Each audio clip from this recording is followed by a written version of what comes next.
Chers parents, chers frères et sœurs, cher Dieu, parce que finalement je me dis qu'on est des dieux aussi maintenant, cher Dieu, j'ai bien envie de vous faire ressortir un autre concept qui est dans le livre. Moi je l'ai déjà lu, je sais que vous n'aurez pas le temps de tout finir là tout de suite, mais je vous ressors cette partie très importante. Monsieur Kébé est passé là-dessus. Et monsieur Azandé appelle cette conception la free spiritualité. La free spiritualité. Quand j'ai lu l'éthique, on a une spiritualité africaine. Et quand j'ai continué, l'auteur a dit exactement ceci. La free spiritualité, est la conception africaine de la spiritualité. Celle basée sur l'androgénie. Celle basée sur l'androgénie. Bon, il a dit le mot. Moi, je dis ça comme ça, et après, la circulation. Si on doit être trop compliqué pour elle, il faut reconnaître aussi cette faiblesse de corps. Donc, là, l'anthropomorphisme. La vraie spiritualité est la conception africaine de la spiritualité, l'anthropomorphisme. Et cette afri-spiritualité veut que Dieu, Père, Mère, Créateur, est basé sur donc l'animisme. L'animisme où toute créature a une âme depuis la pierre jusqu'à l'homme, en passant par le végétal, l'animal, où Dieu, en l'homme, a atteint conscience au degré d'une divinité qui a perdu son identité et qui doit la redécouvrir par la connaissance pour redevenir le véritable Père de la création, Dieu. Moi, j'ai juste pris cette portion parce que je me dis que ça résume bien notre livre. Ce qui dit, vous êtes des dieux. Cessez de vous identifier à votre peau de bête. Il faut qu'on reprenne notre conscience que nous sommes des dieux. Nous avons des potentialités. Et quand je vais finir de présenter les témoignages, monsieur qui vous a peut-être, monsieur, ne serait-ce qu'en écoutant quelques mots de cette pacte et les réponses que nous-mêmes nous avons données, on se rend compte qu'on ne pêche pas l'ignorance. Et donc on remercie donc ces personnes qui sont là, même ces personnes qui sont de la religion traditionnelle, aux autres religions, qui essaient, malgré ce qui est établi officiellement, de nous sortir cette petite vérité qui nous révèle à nous-mêmes. Donc je vous remercie, je vous demande de vous applaudir. Voilà. Monsieur Azandé, c'est celui du professeur Jean-Marc Aurèle Lafoucault. Il écrit à son éditeur en secret. Nous avons lu et relu avec plaisir les béatitudes, véritable clé du bonheur de Georges Corou, Aristide Azandé. C'est un ouvrage de maturité, de sérieuse culture biblique et humaniste de son auteur, que tout lecteur, en dehors de ses cultes, non, c'est pas dedans, ça c'est pas dedans. Ça, c'est pas dedans. En dehors de ses cultes et idéologies, a le plaisir et intérêt à lire, c'est-à-dire à relire, journalièrement, pour un regain d'inquiétude et d'enthousiasme, pour échelle de Jacob, pour la rectitude. Ah, j'ai compris que même le chef de le spirituel, ça c'est bon-là. Il y a dans ceci, bonheur, bon pied et surtout bon vent à cette œuvre biblique d'exégèse et de bonheur. Et ça, il avait écrit le 4 janvier 2012 quand sortait les béatitudes. Et qui connaît M. Lafoucault sait qu'il est chrétien aussi. Et donc, c'est la preuve que certains commencent à apprendre. Le professeur Roger Deloville, lui, il est ancien ministre de l'alphabétisation. Il a parlé tout le temps de la promotion des langues nationales quand il était au gouvernement. Et lui, quand il a préfacé les heures juniors, le livre qui était sorti avant ceci, il a écrit que l'ouvrage de maître Georges Corou Aristide Azandé est frontal et tout aussi lourd d'exigences que riche d'espérance, riche de promesses pour le bonheur de l'homme. Et ça, c'était le 14 novembre 2014. Et comme souvent on oublie, on fait bien de se le rappeler. Et dans la préface, donc, de ce livre qui nous réunit cet après-midi, chers invités, chers parents, chers chercheurs de la connaissance spirituelle, dans ce livre, non, vous êtes trop pressés. Non, d'abord dans le livre, chaque peuple mérite sa nation et ses dirigeants, chaque enfant mérite sa famille et ses parents, le professeur Koudouali, lui ancien ministre de l'Information en République populaire du Bénin, c'était à l'autre époque, que je n'ai pas pu vivre complètement. Dieu merci, je ne sais pas si c'était pas mon père. Le monsieur Koudou dit exactement ceci. L'œuvre qui est entre vos mains, présentement, vise juste justement le noble but de nous édifier en nous interprétant notre vécu quotidien à partir des considérations spirituelles, telles qu'elles nous ont été contées dans la Sainte Bible, car avec le Créateur des deux mondes, le visible et l'invisible, il n'y a ni hasard ni accident. C'est à cette quête de vérité universelle et intemporelle que l'écrivain Georges Aristide Azandé nous convie dans son œuvre. M. Boulouk dit exactement encore ceci. Il est vrai que l'auteur a pris la redoutable responsabilité de nous entraîner dans cet exercice d'interprétation de notre histoire.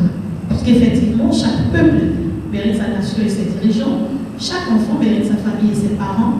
C'était un livre d'histoire. Et donc, dans ce livre, comme le prêtre initié introduit le profane dans le couvent, M. Azandé, du courage à vous, et donc, pour l'initiateur et pour le candidat à l'initiation, afin que l'homme puisse accomplir au mieux sa part de responsabilité dans l'accomplissement de la providence divine, il faut qu'on lui ouvre les yeux. C'est ce qu'on fait à travers ces différents documents qu'il met à notre portée. Et ces propos, c'était déjà le 3 novembre 2015 que le professeur Alibou les a écrits dans notre livre. Chaque peuple mérite sa nation et ses dirigeants, chaque enfant mérite sa famille et ses parents. Et nous méritons que vous soyez là aujourd'hui, vous méritez également qu'on soit à vos côtés. Et donc, monsieur le député, on peut maintenant passer la parole à notre auteur. Oui, avant de passer la parole à l'auteur, nous avons un grand patron de la communication, un grand écrivain, un professeur qui se retrouve à la gauche du père. Donc, je peux ne pas parler des thèses de l'écrit sans faire recours au grand homme, le grand patron, le grand professeur Tressou Florent, que vous recevez par plein de n'est-ce pas? Non, moi je suis un enfant de Grèce. Vous connaissez le nom de Grèce, non? Vous ne connaissez pas ça? C'est un chanteur, c'est un meuf. Bon, je sais qu'il va pas se déplacer. Non, aujourd'hui. Ouais, bonsoir. Bonsoir. Je me sens un peu intimidé parce que d'abord je devais vous soutenir mon grand ami et frère Aristide Azandé pour la puissance de cette publication, tout simplement. Et tout à l'heure, il m'a demandé de rentrer dans la salle pour que quelque chose soit recueilli parce que quand on publie, on investit beaucoup, mais au Bénin, on ne recueille pas ce qu'on a investi. Mais moi, je sais vendre les livres. Quand mes auteurs, en fait, j'essaie aussi d'en publier quelques-uns. Je ne suis pas encore en le style d'Aristide Azandé. J'en ai déjà signé 18 et quelques petits prix, mais en littérature. Pas encore. Et donc, je suis venu pour ça. Et fil à aiguille, je me suis retrouvé à cette table pour qu'on lui tienne compagnie. Et enfin, sur le chemin me donne la parole. Moi, je suis séduit. Je suis séduit. Je n'ai pas vu le livre avant, je le regrette. Parce que moi, j'ai fait l'aide modèle avant d'être en thèse de doctorat. Et mon sujet de thèse, c'est la sorcellerie. Et quand j'ai choisi mon sujet de thèse, mon professeur me dit non, jamais, tu ne vas pas le faire. Le professeur Noir a dit jamais, il a dit si je ne le fais pas, donc je ne fais pas une thèse. Donc finalement, ils ont accepté et nous sommes en train de nous tirailler. Et il reste un dernier malentendu que nous sommes en train de régler pour que je soutienne. Parce que, mais je viens de constater que les réponses à ce malentendu se trouvent dans ce livre.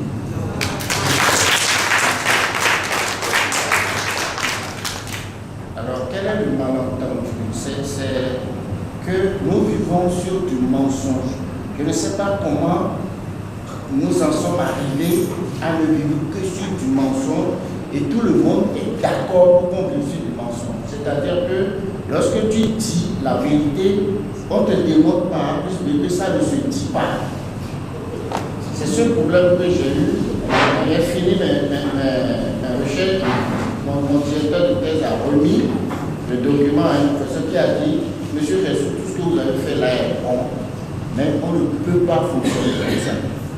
Il faut que vous alliez prendre la thèse, la théorie d'un des Blancs, vous dites que c'est suite à ce que les Blancs ont dit que vous êtes en train de dire ça. En fait, je caricature à peine. Je me suis énervé, j'ai laissé le document pendant 2 ans, mais je suis obligé de faire aussi, parce que malheureusement, je suis un Africain et on ne me donne pas la possibilité de réfléchir et de sortir quelque chose. Et ce que je viens de découvrir ici, c'est de l'audace, c'est profond. Et mon second regret, c'est qu'on fasse ce langue-là. Si c'était la création du bloc républicain progressiste pour la sortie de Yaïmoni à Parabou, ouais, ce qu'on aurait eu, c'est normalement que ça qu'on a besoin. On a besoin que les gens soient motivés. Pourquoi est-ce que, à l'endroit où on doit découvrir la lumière, qu'on soit petit? C'est un scandale. Moi, je suis au laboratoire du professeur Dodiabo Zouli, professeur titulaire de sociologie, et je lui ai dit que j'ai envie de faire des trucs comme ça au labo, mais j'ai été rejeté par les camarades parce qu'ils ne comprennent pas qu'on peut se réfléchir comme ceci. Ils ne comprennent pas, ils ne sont pas prêts à comprendre. Et ils sont les plus nombreux. Et il y a beaucoup de gens qui sont prêts à les suivre.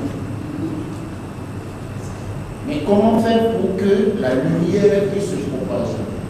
Comment faire pour savoir que Lucifer est porteur de lumière? Vous pouvez dire ça à côté de qui?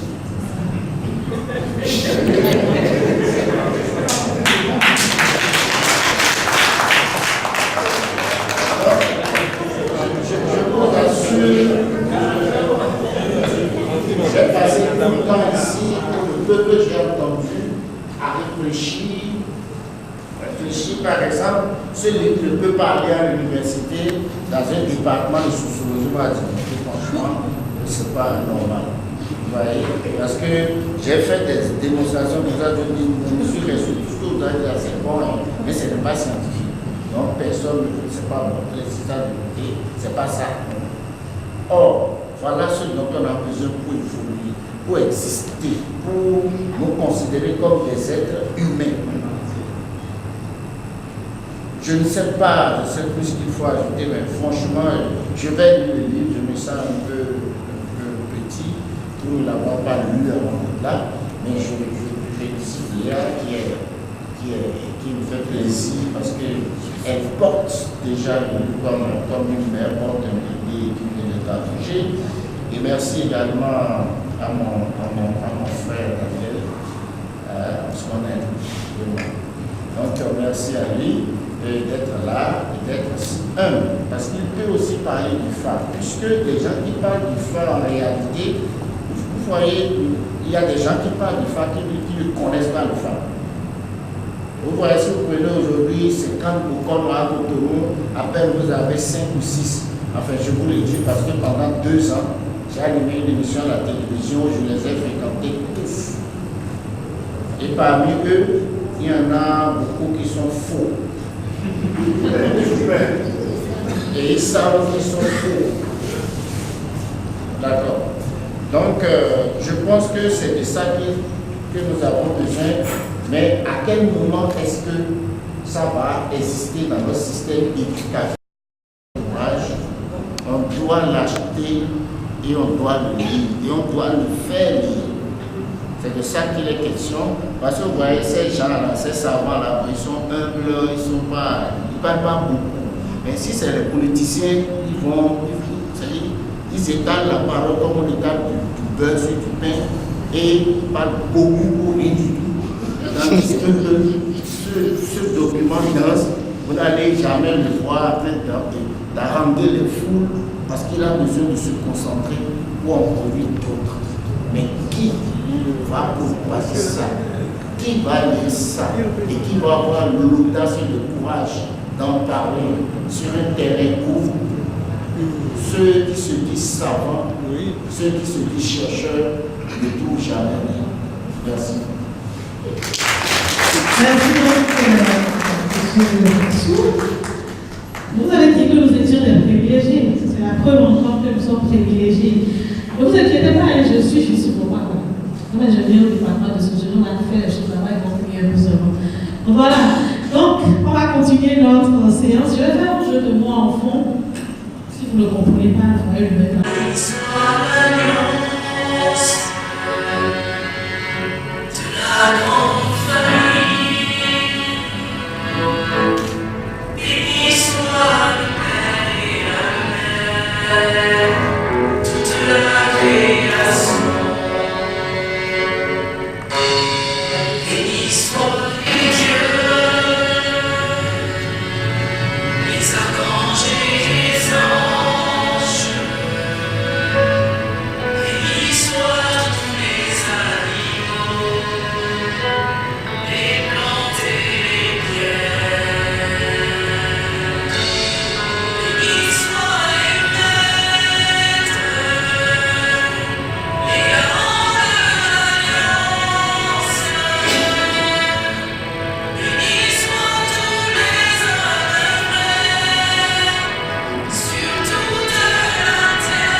Merci à l'Institut Bersani qui m'aide à l'aide, assez vous merci.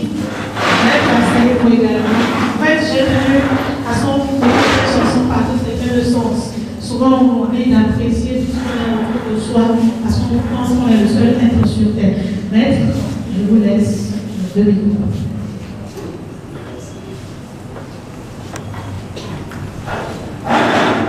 D'abord, je vais saluer ce respectable invité. Madame Léa, merci pour ta présentation. Monsieur, cher ami, frère Daniel, merci. Cher ami Eustache, merci. Merci, chers invités, mesdames et messieurs, merci. Merci, monsieur le directeur de bourse. Ah, c'est lui qui est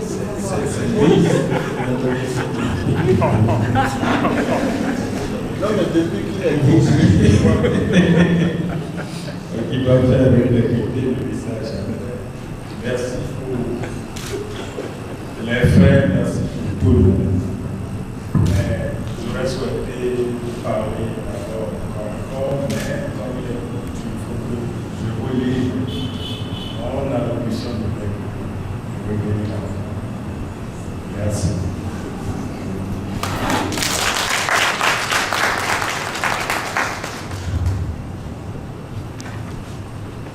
Bien-aimés invités, mesdames et messieurs, bonsoir et soyez les bienvenus.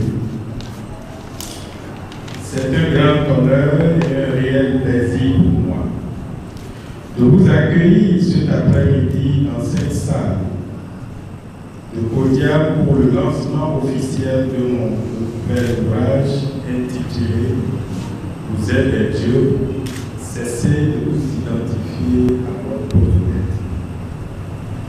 Honorables invités, mesdames et messieurs, depuis les indépendances des peuples africains, en passant par l'esclavage et la colonisation jusqu'à nos jours, l'Afrique sombre de jour en jour dans la pauvreté, dans la misère et peine à se décoller. Le constat commun à nous tous est que nos valeurs sociétales se désagrègent de plus en plus, projetant un avenir sceptique d'espérance. La classe politique se cherche et se recherche dans un cercle infernal d'intrigue.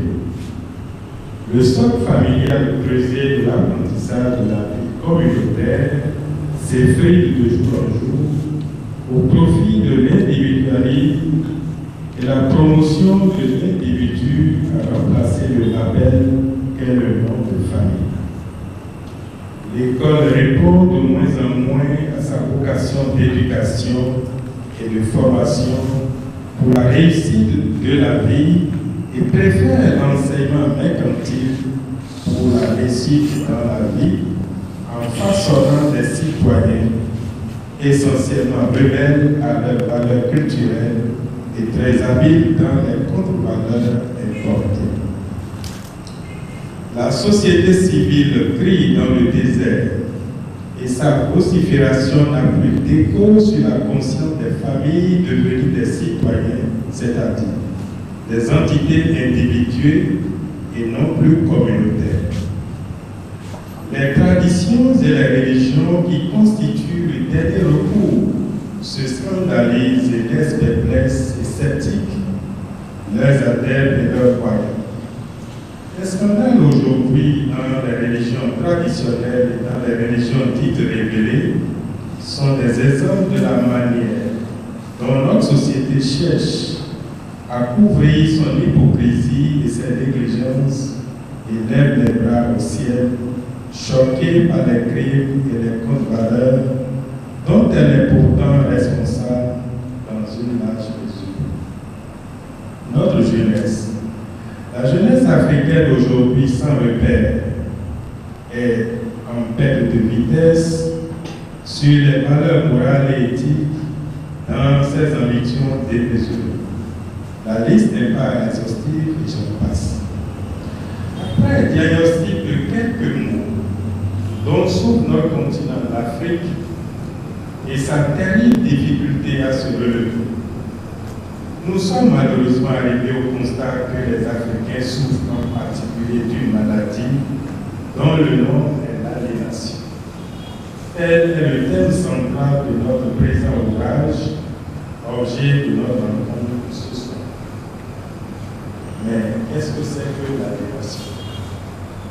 L'aliénation est un processus subtil de domination qui consiste à rendre un individu, un groupe d'individus ou tout un peuple étranger à lui-même, dans le dessein de le rendre esclave à vie en vue de tirer le maximum profit de lui.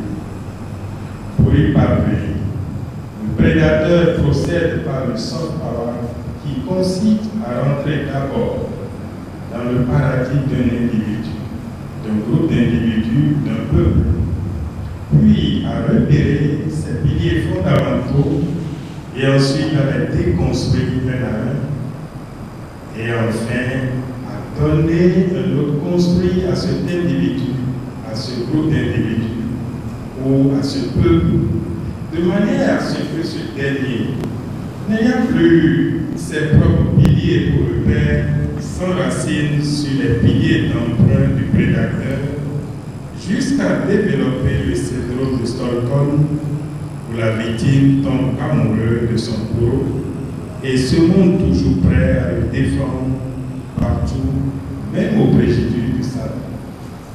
Tel est le complot outil des prédateurs contre l'Afrique depuis l'esclavage jusqu'aux indépendances, en passant par la colonisation.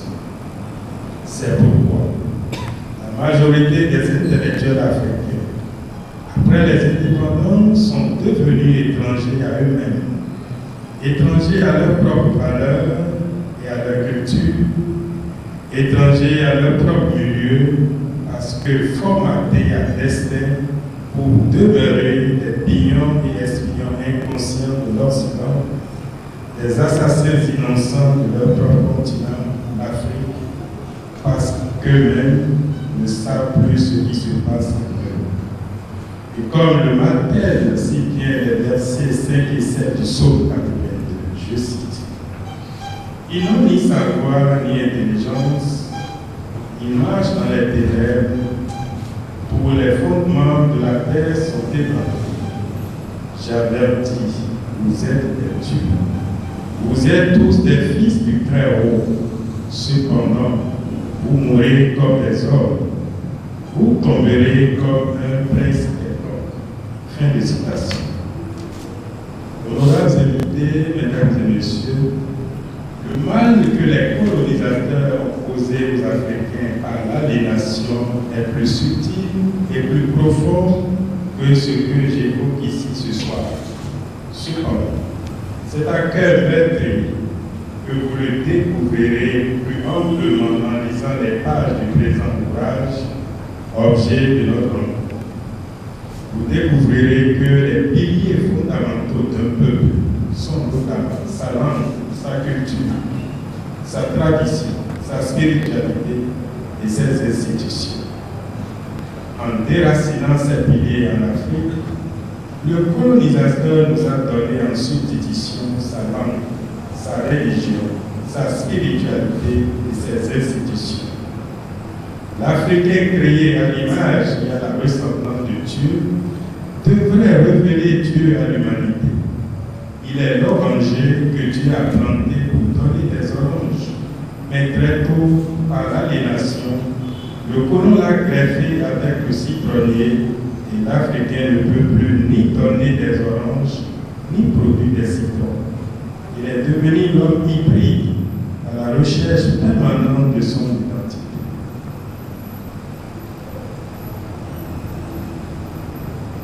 Il ne pourra jamais devenir l'Occident, l'homme blanc vers qui toutes ses aspirations se projettent parce que rejeté par ce dernier, mais également il éprouve d'énormes difficultés à se réaliser dans son Afrique authentique, où il s'est dépaysé et vit comme un réfugié sur sa terre d'incarnation.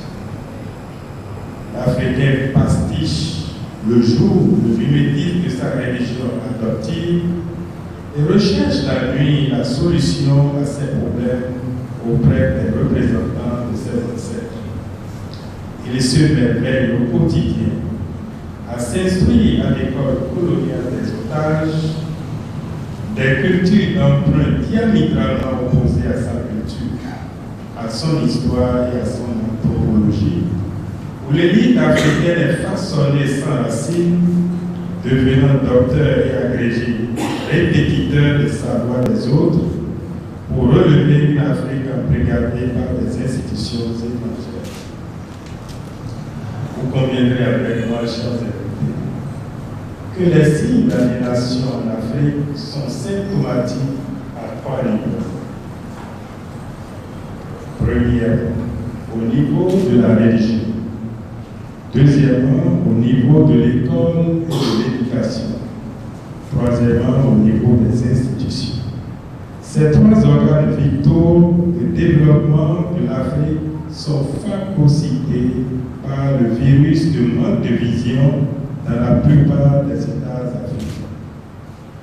Honorables invités, mesdames et messieurs, nous ne devons pas être naïfs en croyant que la religion est une affaire personnelle et individuelle. Non. La La religion est une affaire collective, c'est un enjeu d'État. Parce que les grandes nations ne sont devenues puissantes que par la religion. Qu'il s'agisse aujourd'hui des États-Unis, de l'Europe ou de l'Asie, ces nations demeurent puissantes grâce à leur religion, parce que la religion est le réceptacle émotionnel de la vision du développement d'un peuple. Je veux dire que la religion et l'idéologie sont les piliers les plus importants de la fondation de tout peuple qui veut bâtir une nation. Quand vous n'avez ni d'idéologie, qui est la vision, votre vision du monde, ni une religion, qui est le réceptacle dans lequel s'intériorise cette vision dans l'être, dans l'âme de votre peuple, vous êtes donc perdu. Parce que les actes physiques que vous posez ne sont rien d'autre que la manifestation de votre croyance. L'école, quant à elle, est le lieu de formatage de la vision d'un peuple à travers la diffusion de sa culture sous forme de théorie scientifique, enseignée par ses élites à sa jeunesse pour perpétuer cette vision de développement. Alors que les institutions sont les garants de la vision du développement de tout peuple dans le temps. Or, l'esclavage et la colonisation des peuples africains qui continuent à travers les fameux contrats de coopération ont ôté aux Africains toute vision d'évolution et de développement. L'Afrique n'ayant plus de vision propre à elle, vision, si elle existait, devait être portée par sa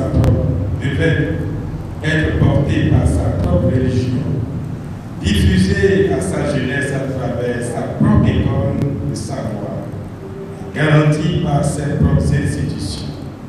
L'Afrique n'ayant plus de vision propre à elle, l'Afrique toujours tributaire de la vision du développement des autres peuples, elle est sans embâche que cette aliénation qui a conduit à l'absence de vision soit la cause du sous-développement de l'Afrique, car aucun peuple ne peut se développer sur la vision d'un autre peuple dont l'histoire et l'anthropologie lui sont diamétralement opposées. C'est pour pallier à ce déficit majeur de vision, cause de notre défaite actuelle, que je propose modestement dans le présent ouvrage une vision philosophique de l'Afrique que j'appelle l'évolutionnisme, où l'univers est le corps de Dieu et chaque créature est Dieu en devenir. Dieu est donc la conscience qui évolue à travers les créatures des divers règnes de la création. Honorables invités, mesdames et messieurs, l'évolutionnisme est la vision du développement que je propose pour l'Afrique. Car Dieu évolue dans les formes des créatures, mais ne saurait être une forme, ni une créature. Dieu évolue et n'est pas le même aujourd'hui comme il a été hier. Et Dieu ne sera jamais le même demain comme il est aujourd'hui. Car la conscience divine dans la matière est la somme de la conscience humaine et la somme de l'inconscience des êtres dans les divers règnes relève le domaine de conscience à conquérir par Dieu. Dieu évolue donc dans chaque créature dont il est créateur et initiateur, mais non statique et non immuable. Dieu évolue à travers l'état de conscience et d'inconscience dans chaque créature. Il est dans l'univers, dans les galaxies, dans les étoiles, dans les planètes, dans les astres et dans les êtres. Il est donc dans les cieux et sur la terre. Il est dans les 6 points cardinaux. Si Dieu n'est pas dans l'état d'ordure, il ne peut non plus être dans les lieux de culte des églises, des mosquées et des couvents. S'il n'est pas dans l'homme méchant, il ne saurait être dans l'homme bon. S'il n'est pas dans les pierres, s'il n'est pas dans la pierre, dans la plante et dans l'animal, il ne pourrait être en l'homme. Seigneur de toutes choses. Dieu est la vie à l'intérieur de la pierre, où il prend corps dans le minéral pour expérimenter la solidité, la fixité et la stabilité. Dieu est la vie dans la plante, où il expérimente la formation et la croissance des organes dans les végétaux. Dieu est à l'intérieur de l'animal, où il développe l'essence de la mobilité, l'essence de la mobilité. Dieu est à l'intérieur de l'homme, où il expérimente l'usage des mains pour parfaire la création, la position verticale pour unir le monde céleste avec le monde matériel, l'usage de l'intellect pour produire la pensée exprimée par le langage. Mais Dieu n'est pas la pierre, il n'est pas la plante, il n'est pas l'animal et le corps de l'homme. Dieu est la vie à l'intérieur de toute créature. Dieu est la forme d'expression de Dieu qui se manifeste à travers l'âme et l'esprit dans cette forme. Chaque créature est l'icône de visibilité de Dieu et se révèle plutôt le degré de manifestation de Dieu à elle. Dieu est unique dans ses manifestations plurielles. Il n'est pas la manifestation, mais la conscience et l'inconscience qui se révèlent à travers la manifestation. Une maison n'est pas la personne qui habite la maison, mais l'architecture de la maison révèle le goût et les désirs et les pouvoirs d'action de la personne qui dispose de cette maison. Le chauffeur n'est pas la voiture qu'il conduit, mais la voiture permet au chauffeur de circuler pour arriver à destination en fonction des directives et du maniement du chauffeur. Si la conscience du chauffeur est impliquée dans le respect du code de la route, il conduira à bon port la voiture. Mais dans le cas contraire, les accidents de circulation éveilleront sa conscience et il apprendra de ses ennuis. C'est cela l'évolution à travers laquelle tout acquiert de conscience. Et lorsqu'une créature s'ouvre à la conscience de Dieu s'élargit. C'est cela l'évolution. Honorables invités, mesdames et messieurs, avec notre concept d'évolutéisme, nous avons le respect pour Dieu qui se manifeste dans toutes les créatures. Nous avons le respect pour les règles minérales, végétales, animales et ovinales. Et ce respect pour la nature et les créatures nous introduit nécessairement dans une harmonie naturelle et divine pour notre propre ascension et celle de l'humanité. Cependant, ce n'est pas un concept nouveau, mais un souvenir, la réminiscence de l'être véritable que nous sommes et qui a été enfoui dans notre peau de bête. Car l'anémisme africain recommande déjà le respect des créatures de chaque rêve. Lorsque l'Africain authentique sait qu'il ne peut pas verser de l'eau chaude par terre sans une demande d'excuse aux esprits invisibles des lieux et de la terre. L'Africain sait qu'il ne peut pas cueillir la feuille d'une plante sans lui avoir demandé sa grâce au préalable. Il sait qu'il ne peut pas tuer un coq sans lui avoir donné de l'eau à boire pour demander permission à l'Esprit de Dieu qui habite ce coq de s'en aller afin qu'il s'en regarde de sa chair.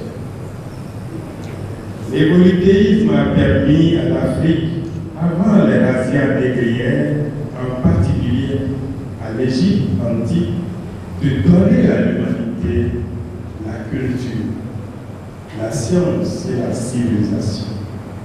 Grâce à l'évolutéisme africain, l'Égypte a été pendant des siècles la première puissance mondiale jusqu'aujourd'hui jamais égalée.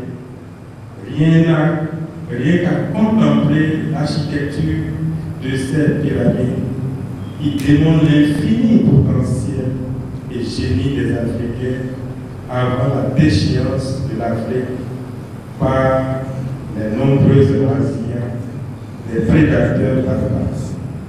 Grâce à l'évolution, l'Afrique reprendra sa place de première puissance mondiale pour conduire toute l'humanité à l'ascension céleste. Honorables invités, mesdames et messieurs, que retenir du contenu de cet ouvrage? De ce qui précède à travers les brillantes présentations et lectures de quelques textes de cet ouvrage par les prédécesseurs, il en résulte que Dieu n'est ni au paradis ni dans l'enfer, mais il est à la fois au paradis et dans l'enfer. Chaque fois une créature est dans l'enfer ou dans le paradis, parce que Dieu évolue à travers les créatures de chaque être. Dieu est en vous. Vous êtes des dieux. Cessez de vous identifier à votre de bête. Les peuples errants et affamés, violents, transhumants, barbares, qui ont découvert cette réalité plus tard en Afrique, où les Africains vivaient en harmonie dans le jardin d'Éden en Égypte, où coulait à flot, auprès du Nil, le lait et le miel. Lorsqu'ils ont découvert auprès de leurs ancêtres africains que l'homme est anthropomorphiste, c'est-à-dire qu'il est réellement Dieu en expérience sur terre, ils se sont retirés dans leur grotte pour s'organiser très tôt et revenir à la charge pour mettre en esclavage les Africains avec leur vision de domination du monde qu'ils ont consignée dans les documents qu'ils ont rendus sacrés par l'appellation des Écritures saintes. Et le proverbial Jobo Keïta aura tristement que les larmes aux yeux pour constater que, je cite, lorsque les Blancs sont venus en Afrique, nous avions des terres et ils avaient, eux, la Bible. Ils nous ont demandé de prier les yeux fermés. Lorsque nous les avons ouverts, les Blancs avaient, eux, la terre et nous, la Bible. Les dignitaires religieux ont abusé des Africains et bafoué leurs coutumes et cultures en opposant le fils au père, la fille à la mère, la brute à la belle-mère, les rejetant à leur communauté. Les entrepreneurs religieux ont divisé pour mieux régner en appliquant à la lettre des paraboles de Jésus-Christ, dénudé de son contexte et de son esprit en Matthieu 10, dans 4 pensées. Je cite. Ne croyez pas que je sois venu apporter la paix sur la terre. Je ne suis pas venu apporter la paix, mais l'épée. Car je suis venu mettre la division entre l'homme et son père, entre la fille et sa mère, entre la belle-fille et sa belle-mère. Fin de citation.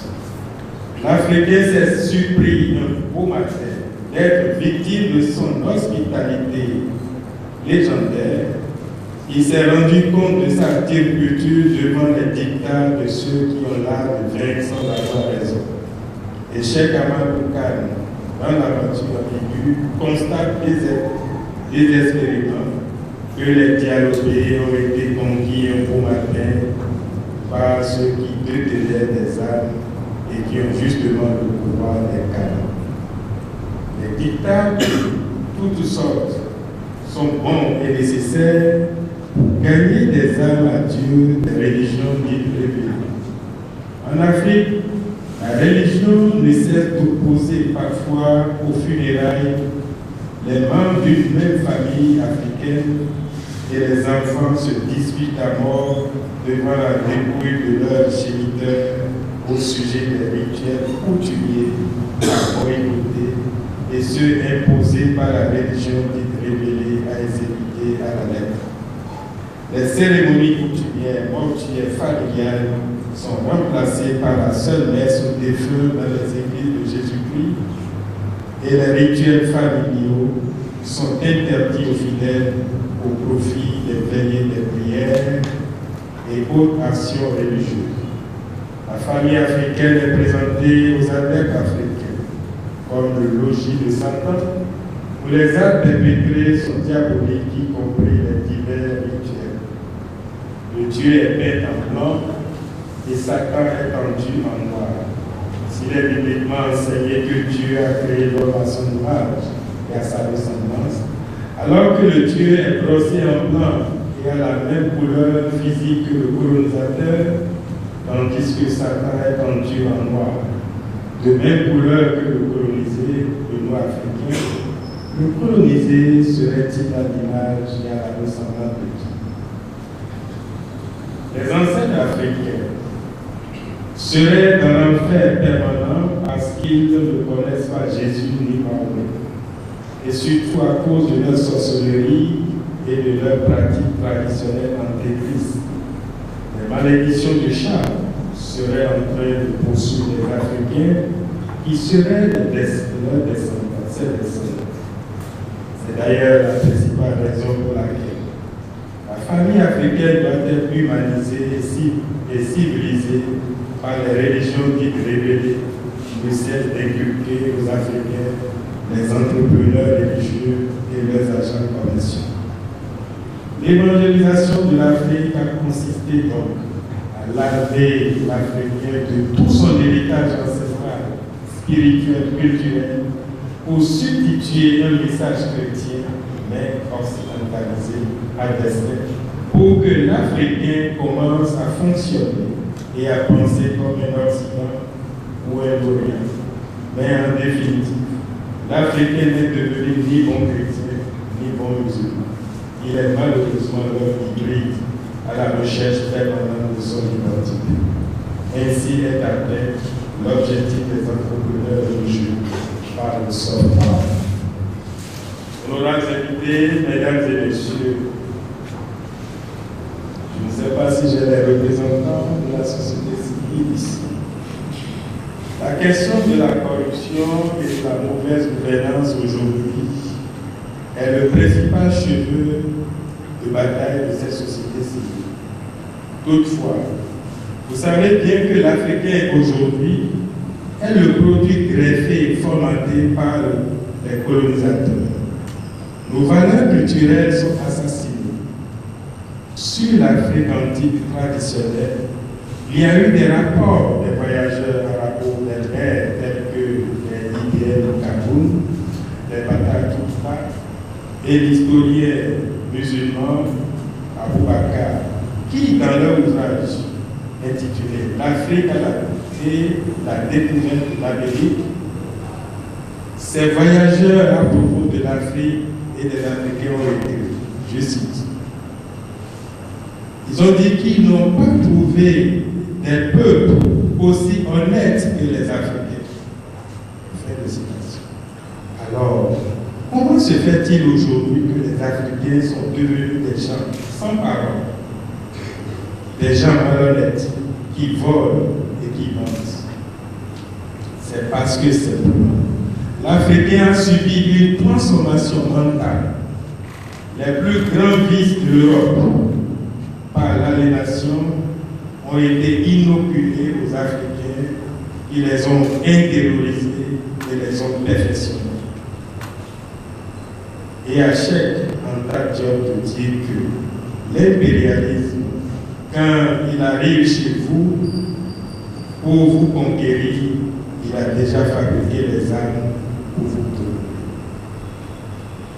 Et il compare aux chasseurs de la préhistoire qui, avant d'abattre un animal, va d'abord l'abattre magiquement. C'est cela l'aliénation. Dans l'Afrique antique, avant les razzias et l'esclavage et la colonisation,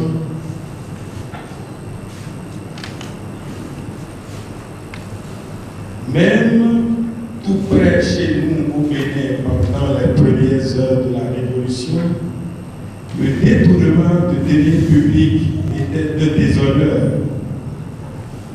et une honte familiale et communautaire pour les parents de délicieux découverts, parce que le communautarisme était le socle sociale de l'Afrique. Mais dans la pratique des démocraties importées en Afrique aujourd'hui, les hold-up financiers dans les administrations publiques hissent au tableau officiel des honneurs le brillant public, le délinquant financier, sa famille et sa communauté. Parce que dans la démocratie, c'est le citoyen qui est au cœur de la société et non la collectivité. Jadis, le nom de la famille que portait chaque membre africain était un label et la collectivité veillait à sa sauvegarde dans la dignité et l'honneur.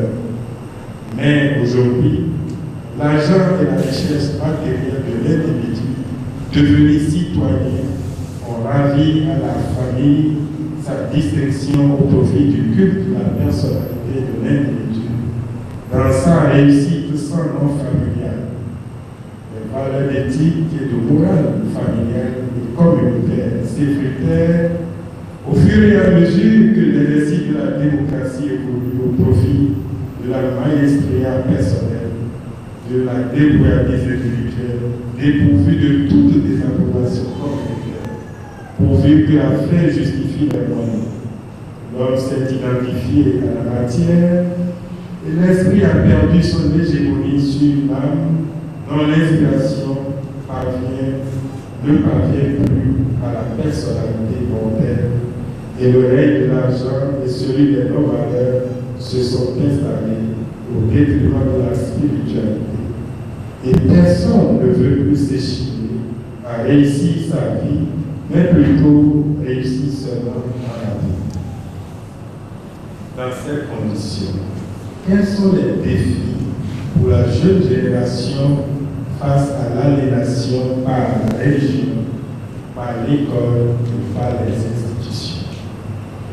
Il est donc clair et urgent que la jeune génération africaine définisse à présent ses propres inédites valeurs en tirant sagement leçon des conséquences de l'aliénation systémique qui l'embrigade et décide d'en sortir par une profonde prise de conscience en dotant l'Afrique d'une vision claire comme celle que je propose du monothéisme qui sera portée par la religion africaine, par l'école africaine et par les institutions comme l'Afrique. Je suis convaincu que ce message est entendu et accueilli par vous, honorables invités, afin que vous le fassiez votre partout. Que cet ouvrage est lu, il est devenu le livre de poche et de chevet des Africains. Il est devenu le manuel scolaire des élèves et des étudiants bénis. Il a reçu le prix du meilleur livre lu par les Béninois et les Africains. Tel que je l'ai pensé et senti, tel qu'il est déjà. Car ma parole ne reviendra pas à moi sans avoir compris ce pourquoi je l'ai destiné. C'est sur ces mots d'espérance que nous lançons officiellement ce jour, samedi 15 décembre 2018, notre ouvrage intitulé « Vous êtes des dieux, cessez de vous identifier à votre pauvreté ». Je vous remercie pour votre écoute attentive. Bonne lecture et que le Père éternel de l'univers vous bénisse.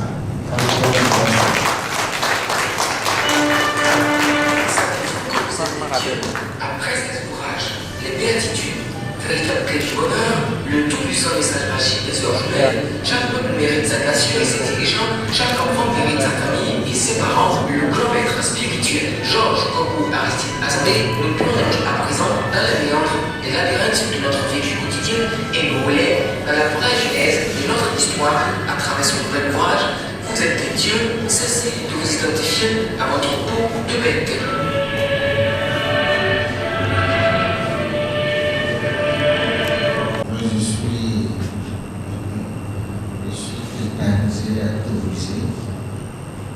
Et je vois que ceux qui ont reçu la charge vivent les mêmes émotions que moi. Je pense également qu'il y a quelque chose que nous devons faire ce soir qui sommes là, c'est de contribuer à la vie et au pouvoir économique de l'auteur. Parce qu'il a pensé tout ça et il a sorti ça. Peut-être qu'il y a d'autres personnes qui sont plus denses, plus intenses que lui, qui n'écriront jamais ça. Peut-être qu'ils peuvent écrire, mais personne ne va les aider à faire sortir cela. Qu'est-ce que je dis par là? C'est très simple. Vous avez déjà acheté le livre, je pense que chacun de vous ici présent va acheter l'ouvrage. Mais nous avons trouvé également un moyen de souscription volontaire. Parce que c'est ça seul qui peut nous sauver. Et comme on l'a dit, c'est comme vous avez semé que vous allez récolter. Donc je pense qu'il faut semer dans la pensée qui est là. Nous allons, pendant que vous êtes en train de poser vos questions, c'est moi-même qui vais passer au pouvoir. Parce que Aristide m'a chargé d'aller vous voir pour que le peu que vous avez dans votre poche, vous nous donniez ça pour que l'importance soit à partir de tout à l'heure. C'est ce qu'il m'a dit de vous dire, parce qu'il a dit qu'il ne peut pas vous le dire. Et comme moi je peux vous parler, je ne sais pas. Donc pendant que vous posez vos questions, moi je vais vous rencontrer pour que quelque chose soit fait, pour qu'on continue de lire, pour que ce grand Africain à la dimension de Cheikh Anta Diop, de Thomas Sankara et des autres soit lu, soit propagé, parce que le texte qu'il a écrit, les dernières phrases sont des phrases que l'histoire doit enregistrer. Merci d'être là, je crois que vous qui êtes là ce soir, vous êtes les champions, vous êtes les meilleurs. Et vous êtes bien. Merci. Merci. Merci infiniment. On va aller aux questions. Et on va aller aux questions. Avant d'aller aux questions, je voudrais dire ce petit mot de l'auteur que j'aime bien dire. Dieu vous aime tous et chacun personnellement. Dieu compte sur chacun de vous, porteur de lumière et de paix véritable pour l'humanité. Et en payant le prix de ce livre, en contribuant à ce livre, venez ici de payer le salaire du messager qu'il est. En vous proscrivant de le lire gratuitement, de le photocopier ou de le pirater. Et par ce geste d'amour, chers invités, chers frères et sœurs, chers chercheurs de la connaissance, vous élevez ainsi votre propre conscience et celle de l'humanité. Moi, j'ajoute que vous élevez la conscience de notre pays, le Bénin. C'est important. Quand on veut participer au développement de son pays, on fait ce qu'il faut dans le domaine qu'on veut. Mais on le fait quand même, parce qu'on sait qu'on va apporter quelque très haut. On vous dit infiniment merci pour le geste que vous ferez. N'ayez pas honte de faire votre geste avec ces corps que on le fait dans la culture. On donne ce qu'on a. Le plus important, c'est d'avoir envie de donner. Et donc, la première question ira vers qui a envie de poser la première question? Je vous accorde le micro. Et vous posez.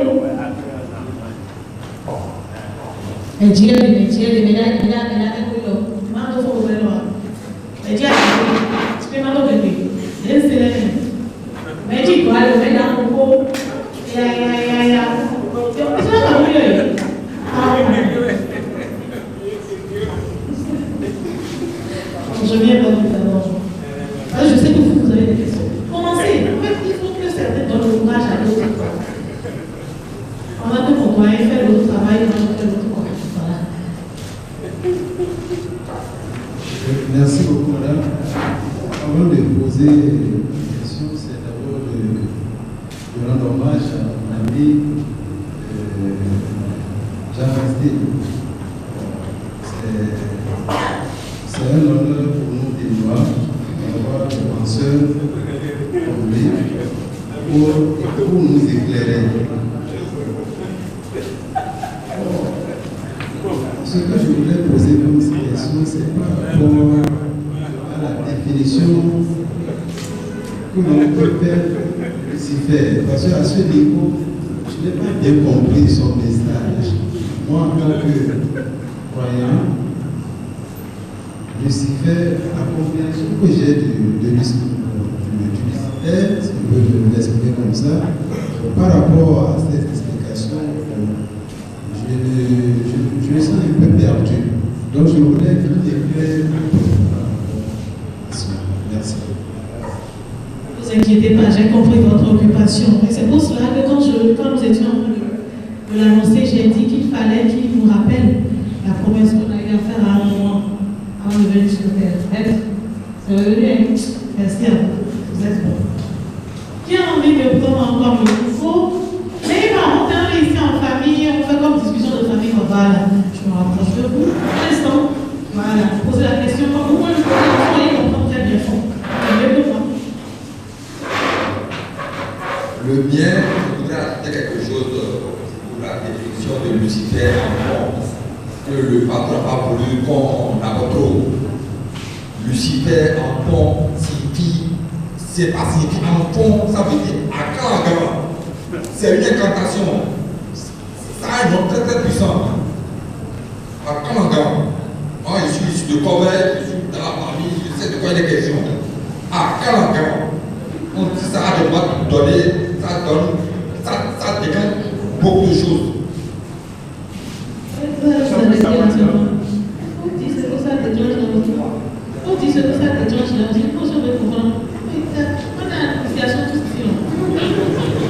Mais je vais voir les autres. Il peut poursuivre le plus. Vous les pouvez comprendre aussi. Mais même pour le blé, la main, c'est pas les gars.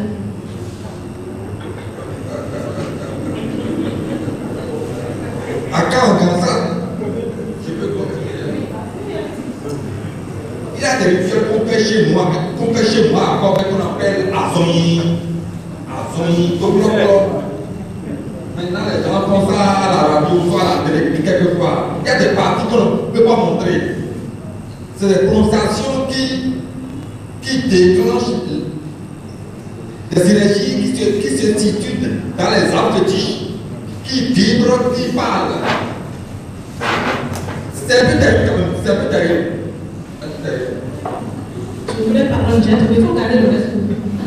Qui veut prendre le micro? Quand vous avez commencé à sortir les énergies, on va fuir.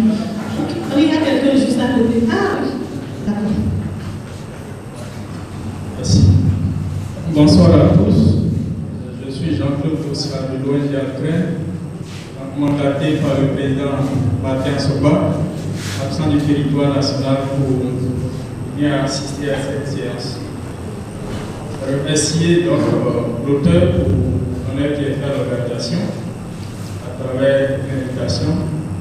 Il dit que le contenu de son ouvrage est en harmonie avec le combat qu'il mène en Grèce depuis des décennies en faveur donc de l'éducation civique et morale.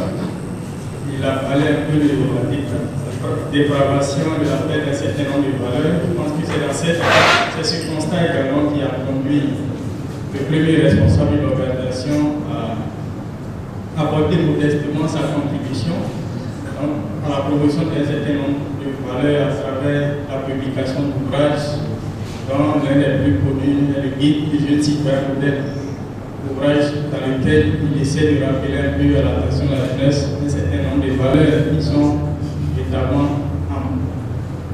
qui se raréfient dans notre société. Donc, pour dire que la société civile, sur le terrain donc, de la corruption, comme vous avez pu l'évoquer, l'ONG Alcré fait des valeurs, du respect des valeurs, des conditionnalités, effectivement, pour revenir à ce qu'était notre société. La société donc, de nos aïeux, société au sein desquelles l'honneur avait de la valeur, un honneur très prégnant. Donc, pour nous, il s'agit d'être à vos côtés et vous témoigner de notre solidarité et dire que s'il est vrai que la mondialisation, la quête effrénée de gains au niveau de la jeunesse constitue des préoccupations, nous cherchons ensemble, comme vous le faites d'ailleurs, des solutions pour amener un peu l'Africain à ses valeurs essentielles, donc aux valeurs d'honneur, entre autres. Il est vrai que la colonisation nous a mis sur le terrain de cette paix de valeurs. Nous, au niveau de l'ONG, nous prenons une société comme modèle aussi pour les Africains.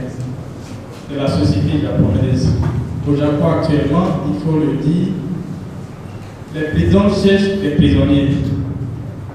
Autrement dit, dans cette société, prendre ce qui ne vous appartient pas constitue encore aujourd'hui une injustice suprême pour la famille. Alors que chez nous, les collectivités qui devaient encadrer les citoyens, les lois que nous voyons à la télé, dans les manifestations politiques, nous montrent à quel point le défi est grand en matière de promotion des valeurs. Parce que ces dignitaires religieuses, ces dignitaires traditionnels, qui devaient servir de repère dans notre société, ne jouent plus notamment leur de conseiller pédagogique, faisant valoir un droit à la pension de retraite. Je voudrais remercier M. Kokou Zandé, parce que quand je le lis, je me pose beaucoup de questions. La première question, d'où lui viennent les inspirations par rapport à ce qu'il écrit. Je sais qu'il est un maître spiritualiste, très heureux. Mais je suis en train de me demander que nous avons cette valeur dans notre pays de Bénin, que je voudrais, M. Rassou est là, en tant qu'homme de culture, j'aurais souhaité que l'on l'aide à faire valoir tout ce qu'il a pour le bien-être de ce pays. Nous avons la chance, nous qui sommes ici aujourd'hui, nous avons la chance de lire. Je vais vous donner un exemple.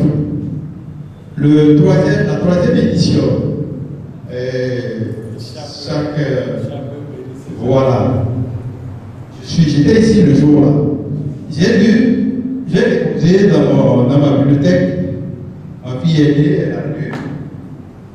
Et elle me dit, moi, quel rôle je suis venu alors jouer dans la famille, précisément dans votre foyer? J'ai dit, mais après la lecture, interroge-toi.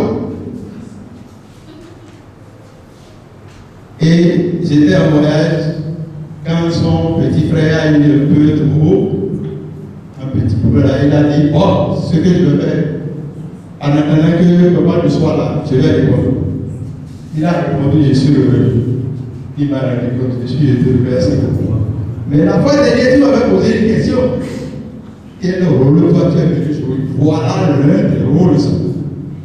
Tu n'es pas venu inutilement. Personne n'est né inutilement dans une famille. C'est pour régler un problème. Donc, tu as réglé une partie de tes problèmes. Donc, c'est ça là, c'est une parenthèse. Donc, M.